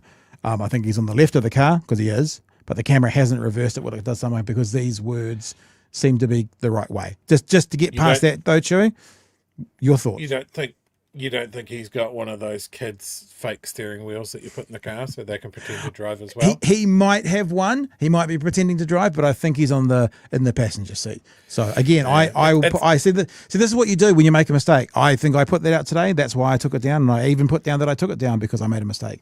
I think he's in the passenger seat. I think it's really hard to tell because he's doing an interview. He's not making the engine noises. So. Oh, but also this is one of the reasons I thought it is he keeps looking at the camera and looking up and looking at the camera. Why are you keeping on looking up if you're in the passenger seat? Just look in the camera and talk, you fucking idiot. Yeah. Sorry, anyway. I don't believe him. Yeah. I don't believe him. And it all hinges on one thing that he says. It's like, oh, we didn't have informal briefings. Everything was really formal or at all times. And I was like, I don't believe you. Like, you say you don't have an informal conversation, that it's always an official briefing. Yeah. Don't believe you. Let's get to the last little comment from him because he gets asked about those emails being intercepted as well. And we'll just hear his response to that. And then we've got a couple of other things, like, for example, the Prime Minister trying to tell us today he didn't watch Q&A in the weekend. Because, of course, the biggest political story in the country involving your ministers and your government, we'll just skip that. He was probably off opening up a sports World Cup or something instead. We'll get to all that stuff as we go through. But let's just play this last. It's very short. It's only 60 seconds, not even, about asking about the emails to be intercepted. Of their previous leaders. Mr Costa has denied his office told police staff based in your Beehive office to intercept emails making allegations against Mr McSkimming. What do you make of that? Well, the police have been very clear and come out that there was absolutely a protocol put in place, and it was put in place by the Commissioner's office, and it's unfathomable that the Commissioner wouldn't have any oversight or idea in terms of what actions were being taken to ensure that I didn't see or have visibility. I was going to say, if he's not driving, he's certainly driving off-road because the blooming car is all over the place. On any of those emails. The first time, they were very successful because the first time that I became aware of the existence of Miss C was on the 6th of November when I was briefed. When Costa came to brief you, it was not self-initiated. It was not something that he wanted to do. It was something that the PSC had to instruct him to do, to come and brief me on that situation. Police Minister Mark Mitchell, appreciate your time this morning. And then we get to watch Mark Mitchell put his big fat thumb on the camera to turn it off because he doesn't quite know how to do it. Yeah, I mean, people are still saying he's driving. I was watching again that time around, and they were going past billboards, and you could read the billboards, which means the camera's not reversed. I don't think he was driving, just for clarity, if anyone's wondering about that. Also, it does come off the back of Wayne Brown being investigated by the police for driving whilst doing an interview, so it's not unheard of. Chewie, do you want to speak to any of that before we go on to our hairless leader and his responses, both to that and to Q&A? Yeah, all of these, both Costa and Mark Mitchell, seem to have a very practiced. They've got their ducks in a row, and now they want to talk about it. It doesn't strike me as genuine. I'm not entirely sure what I'm supposed to be doing here because I think that's why. Okay, I was right. Sorry, I just had a look at the call number and it was wrong, but it's probably right. My apologies. Ignore me, everybody. So I think he was on breakfast this morning and he spoke more to it, but I just caught him this morning on ZB talking to Heather Duplessis-Allen about there's not really even very much to play. I just want us all to hear that this man, this so-called leader of a man who tells us what a good CEO he is not a good enough CEO to want to know what's happening with his most important managers. Like, he doesn't want to be over it. I didn't watch it. Let's have a look what he said. Definitely going to get to that. I just need to talk about Andrew Costa. Did you watch the Q&A interview? No, I didn't, but I did see some of the media reporting on it. And I think the bottom line is, look, the IPCA came through with a pretty clear, finding, which was a pretty appalling behaviour. I think he's done the right thing. Do you think, it is a bit of a he said, she said with the allegations that he's levelled at Mark Mitchell and Chris Hipkins, but I wonder... Who's the she, out of interest? Mark Mitchell and Chris Hipkins. Who I'm just wondering, is it Mitchell? I'm going with Mitchell. Mitchell's the she. That's what I mean. Just thinking, putting it out there. If he made a point where he felt things were a little unfair, where the IPCA report didn't find a cover-up or corruption, and yet ministers went out and basically said that. Yeah, I think, there's no doubt there was no mention of corruption at all. I want to be really clear about that because that's a really, legally defined word. I think the reality was it was pretty appalling what happened, and there was an abject failure of leadership at the top, and the IPCA was pretty crystal clear around that. And do you know who the top is? The police minister. Because if it happens under your watch, even if you don't know about it, ultimately, you're responsible for it. So that's the actual top. I did also think this thing as well, Chewie, and it's, I'm not suggesting, because obviously Mark Mitchell's been out of the police for a long, long time, but I wonder what it would be like to be in a subservient position, meaning a lower level position of an organisation, whatever it is, working for JB Hi-Fi, in the police, being a teacher, and then going off and doing other stuff, and then coming back and being the big dog, Minister of Police. I wonder what does that do for that person who's the Minister of Police? Now, I know we've had lots of ministers of police who have also been police officers, but I just thought about it today. I wonder if there's any more bravado to the person who used to be the bottom of the totem pole, who is now the big dog. And if that means anything in this relationship. But the Prime Minister, Chewie, said, no, didn't look at it. No, wasn't worth my time. And interestingly enough, he said that on News Talk ZB, the show he goes on every single week. More often than not, he goes on it in studio. And I'm just mentioning that as an interesting point because, Jack Tame started his show with an interesting kind of chat about Christopher Luxon. We will have that in a moment. But first, a quick note. This is the final Q&A episode of 2025. We had been hoping to bring you a feature interview in studio with Prime Minister Christopher Luxon, but that won't be happening this year. Now, to be clear, back in March, he did a shorter interview focused on trade with the One News political editor during his trip to India, and we were assured at the time he would join us for a normal, broad-ranging Q&A interview.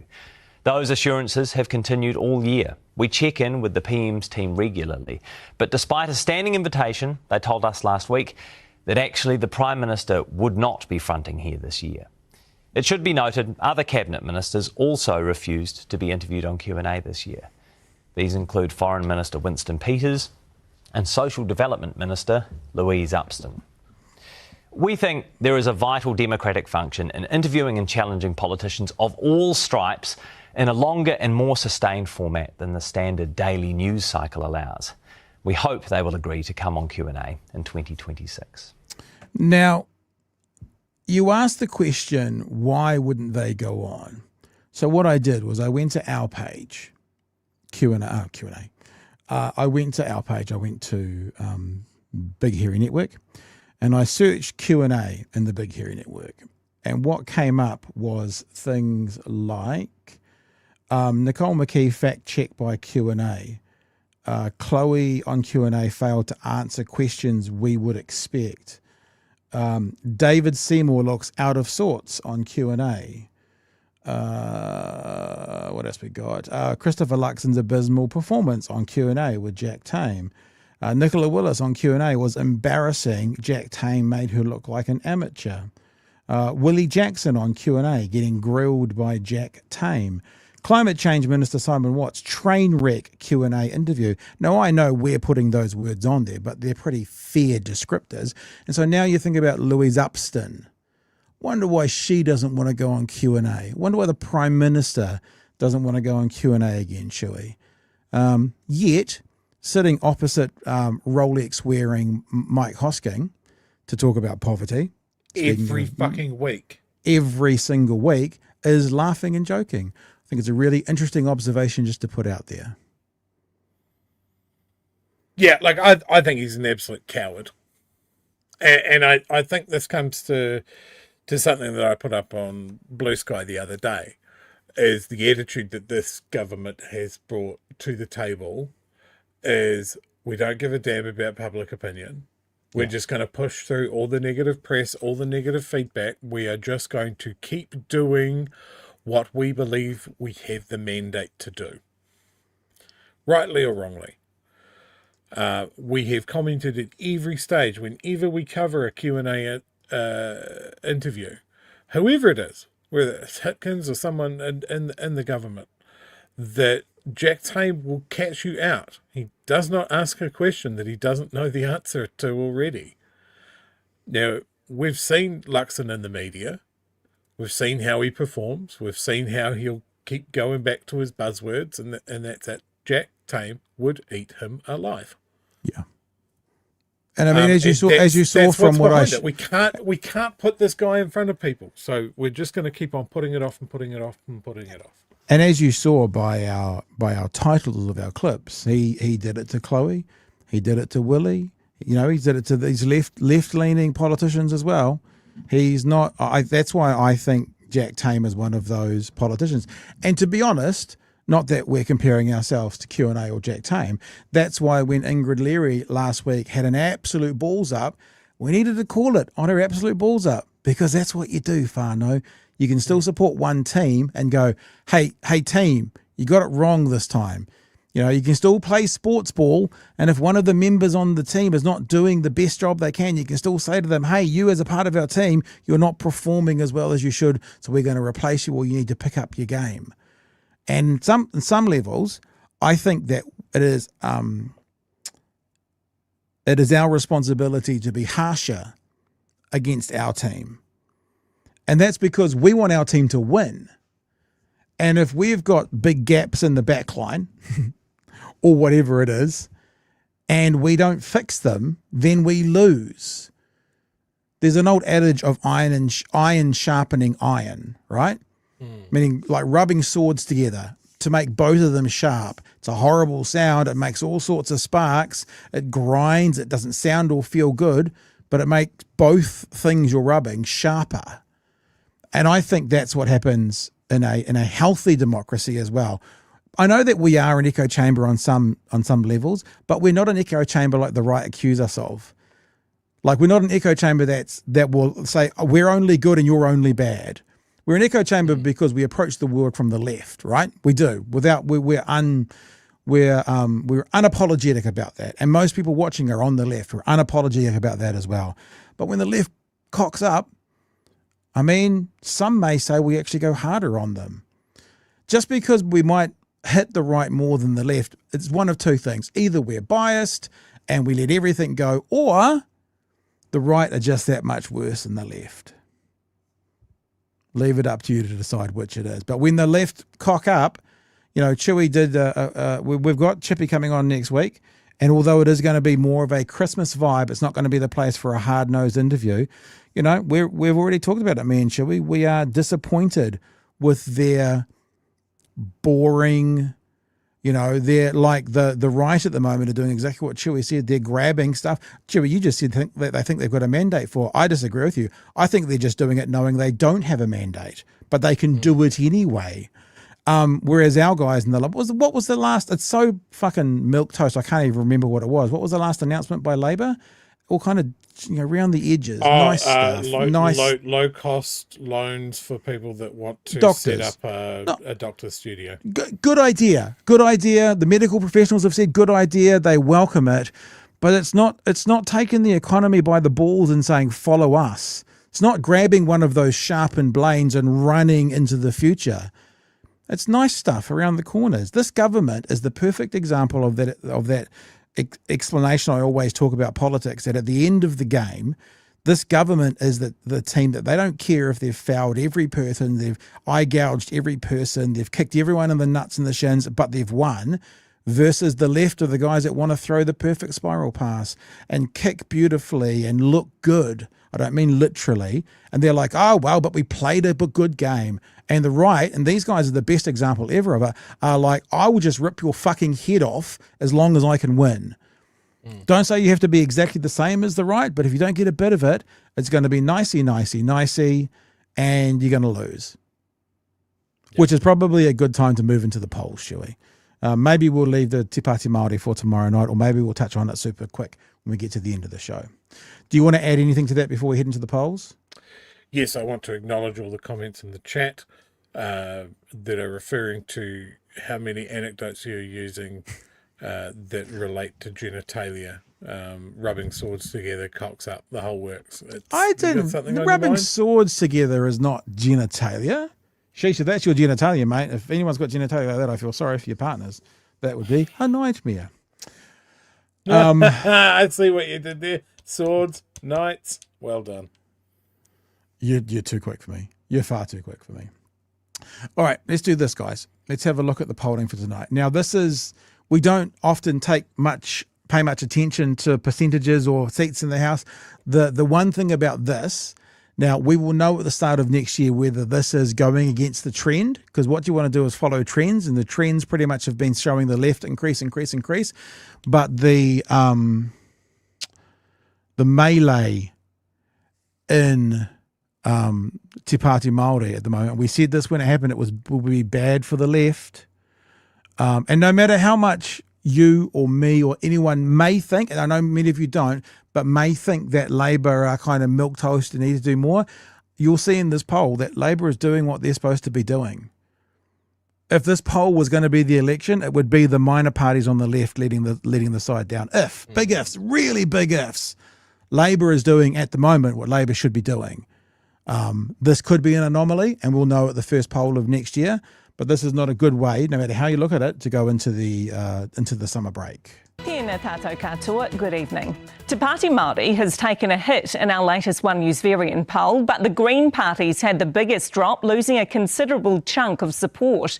National, Labour and ACT are all up, and New Zealand First remains steady. Political editor Mikey Sherman has the numbers and reaction. With summer just around the corner, some will be merry while others are simply... Look, before we keep going, it is important to watch the trends, not the individual. That's why I say wait till the first one. But what's not good is going into the end of the year like this. The research is clear. People will vote with winners. And the ways the polls can impact election results as people want to vote for a winner. So if you're someone who's in the middle, could go either way. I know that sounds strange to most of us. You know, there is an amount of people, a number of people who would choose the winning side rather than the losing side. That's how polls can impact elections. So to go into a holiday break where everyone's going to be sitting around having drinks, having barbecues, talking about the upcoming election, this is not a good poll to go into the summer season. Without question, for the left, it's not a good poll. It may not be indicative of the next poll, but to go into a break where everyone's debating around the coffee table or the barbecue, this is not a good poll. Crawling to Christmas. Here are the numbers. National is up a jolly 2 points to 36%. Labour is up a very merry 3 points, now on 35%. It's also good news for ACT, up 2 points on 10%, now back ahead of New Zealand First, which is steady on 9%. But here's the headline. The Greens take a whopping 4-point drop. The party now on 7%. And having expelled 2 MPs, it's a 2-point drop for Te Pāti Māori, now sitting on just 1%. So what does that mean for seats in Parliament? Well, we don't need to do that, because what it means is basically a 14-point difference. So that gives the right bloc 67, which means the left bloc would be 53, because that would make the 120. That's 14 seats. That's a shit ton to make up. And if Te Pāti Māori don't win all the electorate seats, then there's no overhang. And let me just address one comment that went through, and I started it. Te Pāti Māori are not the left. I actually, when I say don't care, I don't mean I don't care about them. I don't care whether they're the left or not. They're needed for the left to govern. So put them wherever you want. They will be a part of a left coalition. They will not be part of a right coalition. Here's the other thing, right? Te Pāti Māori on whatever it was, 7%. I am getting ahead of myself. I know that, Chewie, right? But looking at this, that's about 8 or 9 MPs. 1, 2, 3, 4, 5, 6, 7, 8. Huhana is currently 8. Scott Willis is currently 9. Kahurangi, Celia Wade Brown, Lawrence, Tamitha, Francisco, Mike. Just putting it out there. Not saying that this is indicative of the final result, but that's the difference between 8% and last election. Is that maybe Huhana, probably Huhana, maybe Scott. That's the difference. And so whilst the only poll that matters is election day, if this becomes the trend and it's not a one-off, and look, at the moment, we'll call it a one-off. We'll call it not indicative of the trend. We'll wait for next round. But if it was to be, that's 40% of the Greens gone. That's all I'm going to play of that, Chewie. I'm going to play something about they broke into the polling for Te Pāti Māori, which I think is really important to look at. Do you want to speak to that first of all? Bloody polls. I don't know where they found these people, to be fair. Like, to polling, this is the problem with being where we are, is there are people that think that things aren't that bad. I can't relate, but this poll seems to have found all of them. Yeah, and that's why I wait for the next one to see if it's a trend or not. This very much could be the outlier. Completely on board, but I guess what I want to do is this is the time to go on alert. The election's tomorrow. We're going to go like this, and it's going to be election month. So now, I'm not saying this poll is indicative, it could be the outlier, but now is the time to go, look out, whānau. If this became the trend, whoop, whoop, whoop, 14 seats difference, 67 to 53. 14 seats. That's a lot. And people are saying, obviously, people are saying that, like Magenta here is saying, Kaurangi and Tamitha need to be there for sure. And that's obviously just based on what the last list was, which was fine. And I think Tamitha is one of the top performing Greens at the moment, and I suspect 100%. She will be much higher on the list. But looking at that, and people are talking about Tanya. Tanya is unlikely to be high on the list because she's a first-timer. There'll be people ahead of her. So who knows? She'll be lucky to get top 10, but that means they need 10, 11, 12%, but we'll see.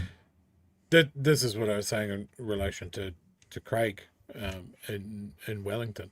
Like, he's a newbie. He's going to be like, whatever skills he's bringing to the party, he is going to be really low on the rankings. Yeah. So his job is to get that electorate seat. And I know a lot of people on the Green side of things were like, meh. And look, if the Greens are doing okay, then Julianne Genter gets in anyway.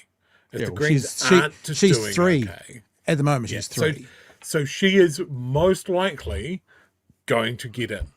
So if you were in that Wellington Bays Rongotai electorate, if it were me, I would be party voting Green, and I would be voting for Craig Rennie. Yeah, I mean, we'll see where Julianne comes in on the list. But if this was the list, it's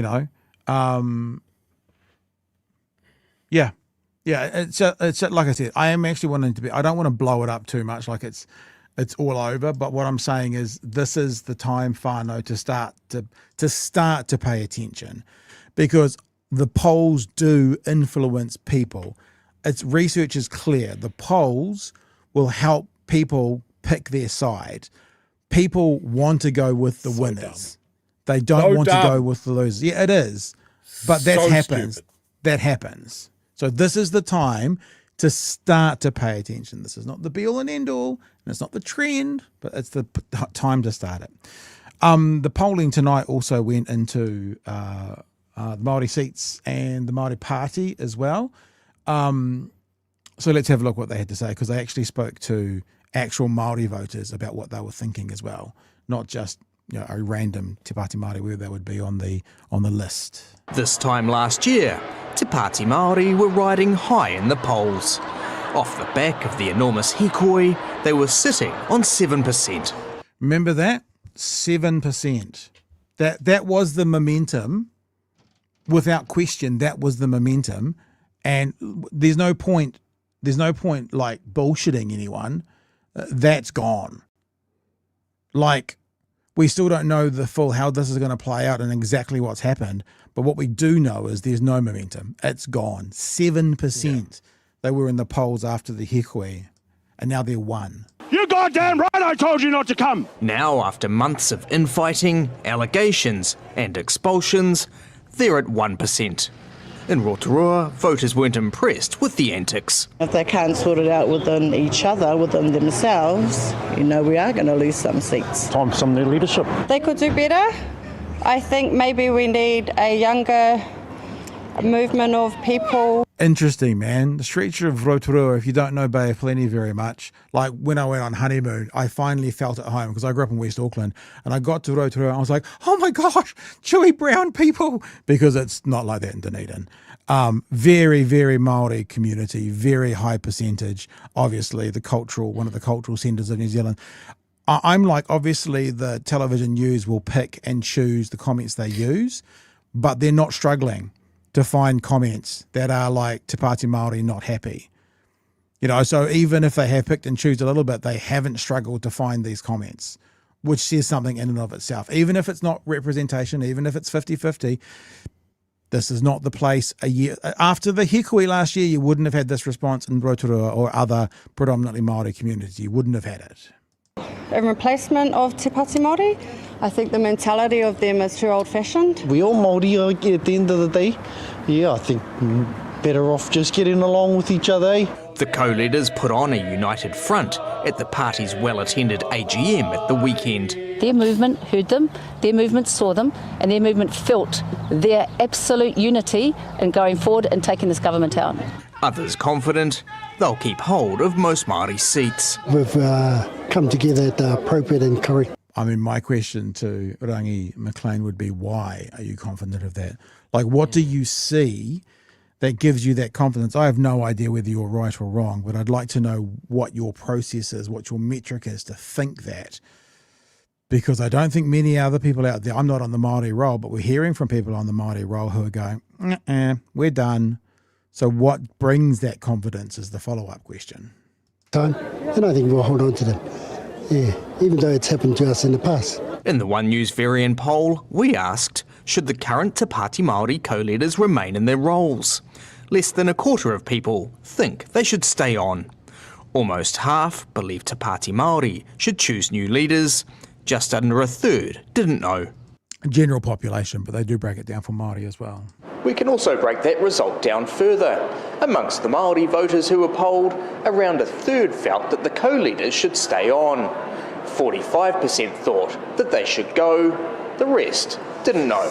So amongst Māori voters, people on the Māori roll, that's nearly half are saying time to go. And it's interesting hearing those conversations, like when we played conversations around who Eru Kapa-Kingi was, and we had that Tākuta conversation on Mata, and he didn't say Eru Kapa-Kingi is the future, but he said, this is the kind of person that needs to be running it. This is the attributes that need to be running it. And what you're hearing now amongst some in that community is, I'm paraphrasing for expedience, but we need less grey hair running these places. Kaumātuas can be there, we need them. Obviously amongst Māoridom there's a really special place, but at the moment if you look at Te Pāti Māori leadership, you see mostly grey hair, right? I mean, that's probably not fair that I say that of Rawere, he's got no hair, but you see greyer hair.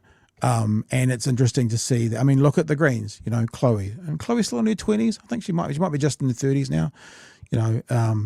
This is the first time I've heard a call from the public for some younger faces and younger leadership within Te Pāti Māori or the previous Māori Party.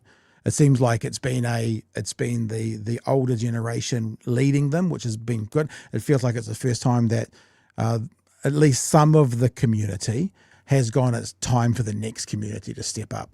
Do you feel that, Chewie? Can we expand that out to all parties? Yeah, I mean, fair, but we're talking about Te Pāti Māori right now. Well, we don't have to, but in fairness, we don't have to expand that to the Greens, do we? No. Look, there's a couple of comments there in the chat from Paula, who has obviously got her finger on the pulse of the Māori Party. Yep. Where's the comment? She says, within the actual membership of the party, there's resounding support for Deb and Rawiri, and JT's leadership is not on the table for obvious reasons. I don't know if that's good for the party or not. My feeling is it's probably not. I think, just as we criticised Labour for not seeing the writing that on the wall that seems pretty obvious to us, just the sheer dead stop of momentum has shown how damaging this whole thing has been to Te Pāti Māori in the space of months. That's devastating. You know, and I think it's a natural thing to go, well, if this is where the party's been led, then we must look at the leadership. I've been pretty clear. Like, I really rate Debbie and Rawiri. I don't think the problem necessarily lies with them. I think JT is where it should rest. But of course, everybody is so intertwined at the top of Te Pāti Māori that I don't see how you can remove, say, JT and have it not blow up in everybody's faces.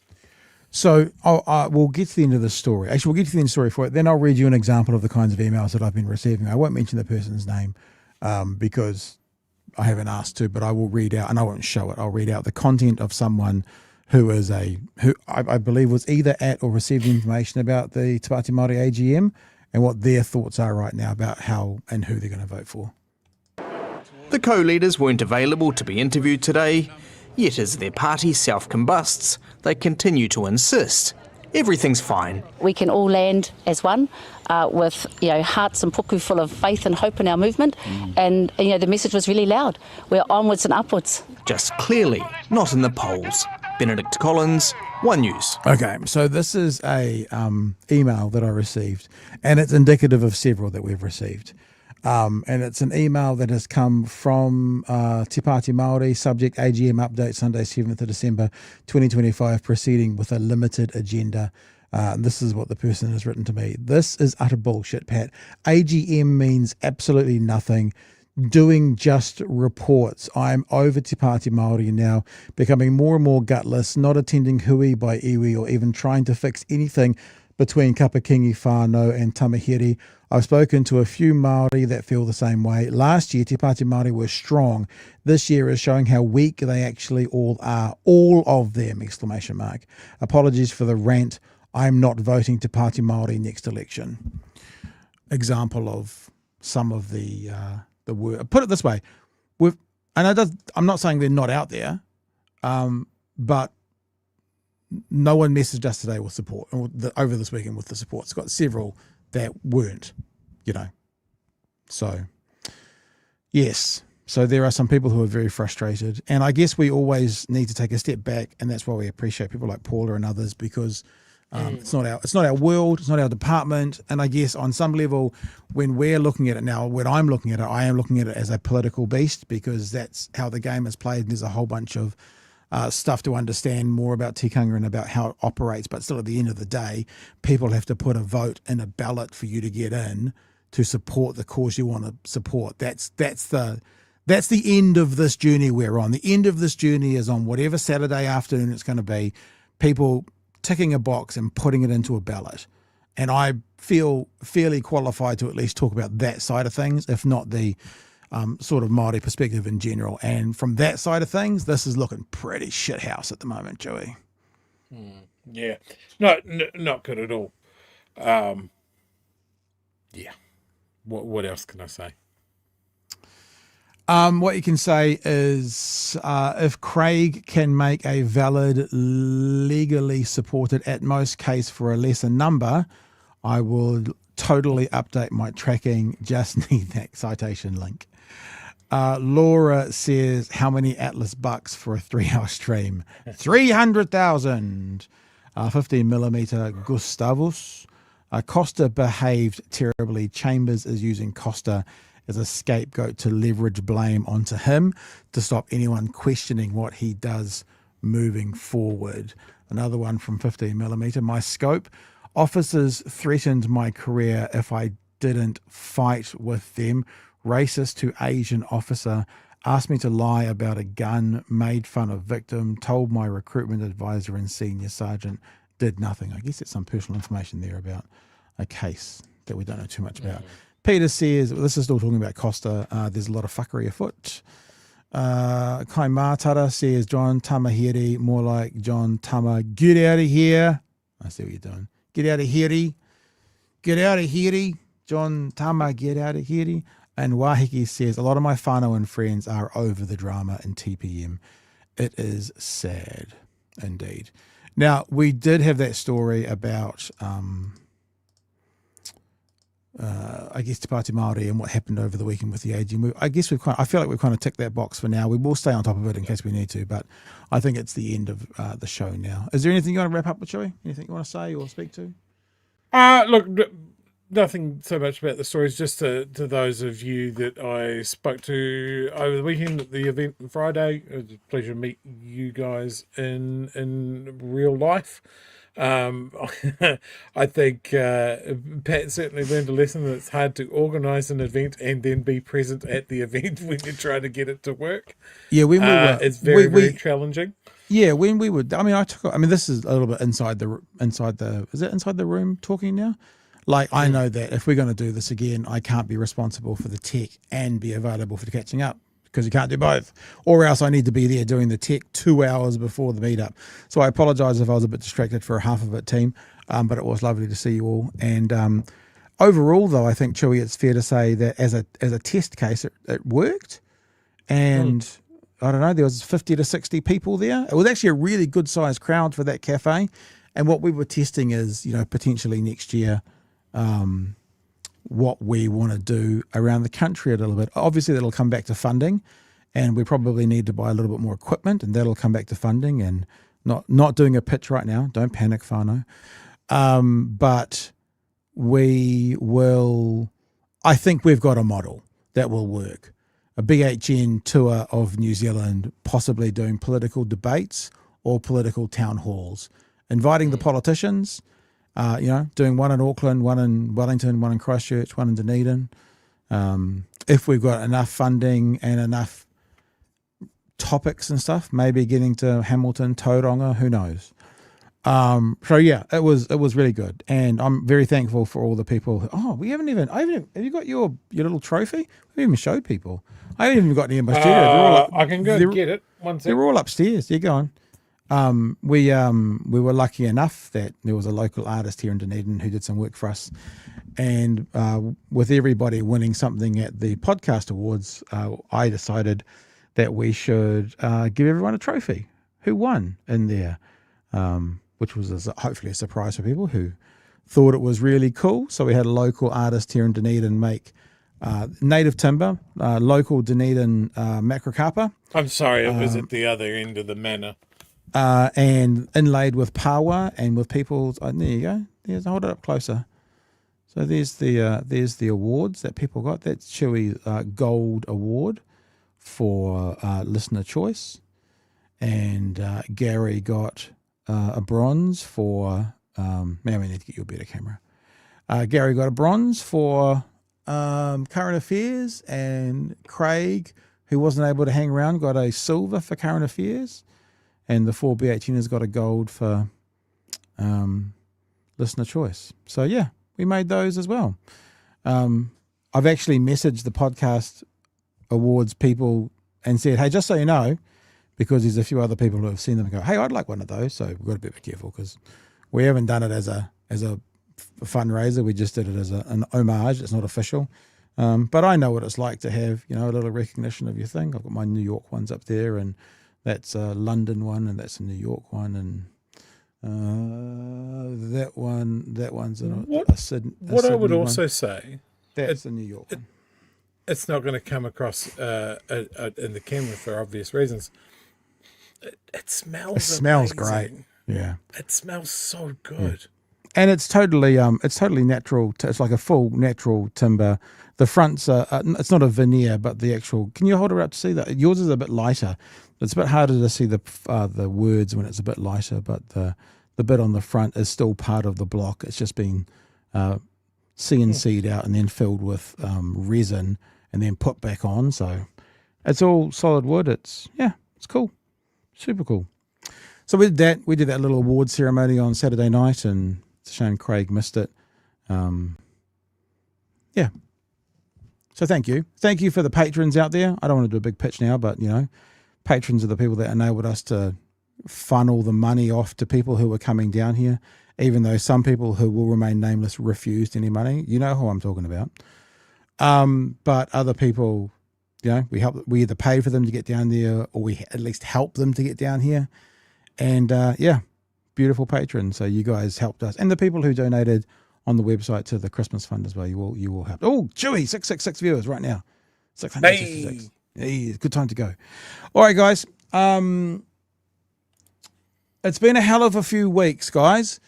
Everyone's pretty tired. We're coming into the end of the year. Like I said, I kind of felt like we started on 11 out of 10 tonight, so we've got a couple of weeks to go. We're thinking about wrapping up. Well, I think we are going to wrap up on the 18th of December.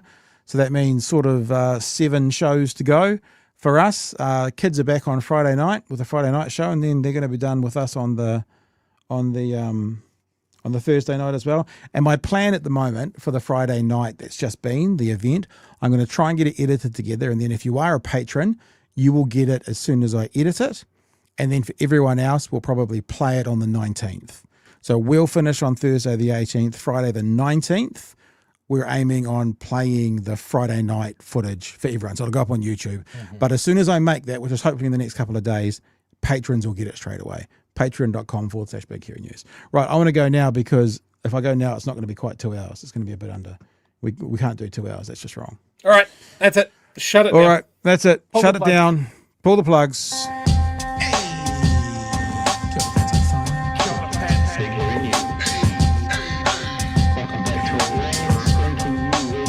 Help us settle a debate, whether it be thoughtful or funny, even if we're all creatures of hate. It's a fine line that we're walking together. For better, push aside the temptation to berate. Let's take a note of the corners we stand in.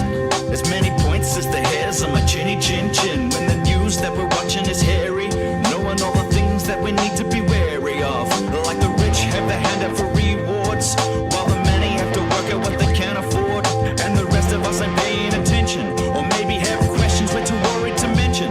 Other media is still dwelling on trivial facts, vetting peas from the rice and the mice from the rats, and picking and choosing a warpath to run, and linking ourselves with the hill to die on. It's gotta come down to a welcoming vibe, with an A and a self and a higher in mind. All have a lean either this way or that, and will be analyzed by what Chewie and Pat. With the evil in the world trying to mess with your head, and you're sitting on the couch, you're thinking chivalry's dead. Each night, 2 nights, they're gonna sing you to bed. It's Big Hairy News. I have nothing else left to say, Chewie. Do you want to end with a word of wisdom or something? Don't cross the streams. Oh, is that another genital reference? It might as well be. I was thinking All right, dudes. Ghostbusters, but sure, I know what you're thinking. Ghostbusters is good. All right, team. Catch you tomorrow night from 9 for the next edition of Big Hairy News. Hooroo! Cheers, fam.